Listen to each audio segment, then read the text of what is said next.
ইতিমধ্যেই সরগরম বাংলার রাজ্য রাজনীতি, বিশেষ করে ভোটের রাজনীতি। গোটা দেশ জুড়ে চলছে 18তম লোকসভা নির্বাচন।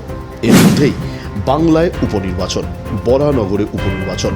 তাপস রায় চলে গিয়েছেন বিজেপিতে এবং সেই পরিপ্রেক্ষিতেই হচ্ছে বরানগর বিধানসভা কেন্দ্রে উপনির্বাচন।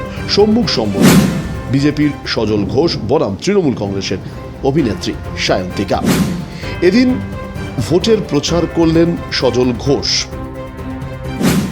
দলের প্রার্থী এই উন্নয়নের জোয়ারে ভাসতে ভাসতে আপনাদের দরজায় এসে পৌঁছেছি, আপনাদের কাছে আবেদন করতে এসেছি।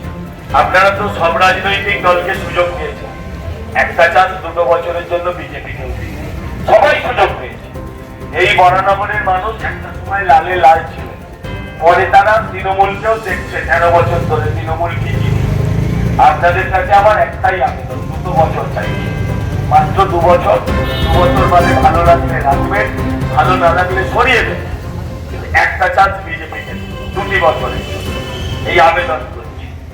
এই উন্নয়নের জোয়ার থেকে আপনাদের বাঁচানোর জন্য লাল বা সবুজ কেউই চেষ্টা করে। এটাও ঠিক, আমি 2 বছরে সবটা করতে পারবো না, কিন্তু কেউ চেষ্টাটা করবো, একটা সুযোগ দিই। এই মাত্র 10 মিনিটে 1 ঘন্টার বৃষ্টি, 1.5 ঘন্টার আমি পুরো বৃষ্টিটাই ছিলাম না, তাতে যদি এই অবস্থা হয় তাহলে ভাবুন বরানগরের কি অবস্থা। এটা আপনার গলির অবস্থা না, এটা আর্ধেক বরানগরের। এদের পাল্টাতে হবে। তিনি একেবারে মাইক হাতে এই বরানগর কেন্দ্রের বিভিন্ন ওয়ার্ডে ওয়ার্ডে পাড়ায় পাড়ায় ঘুরলেন।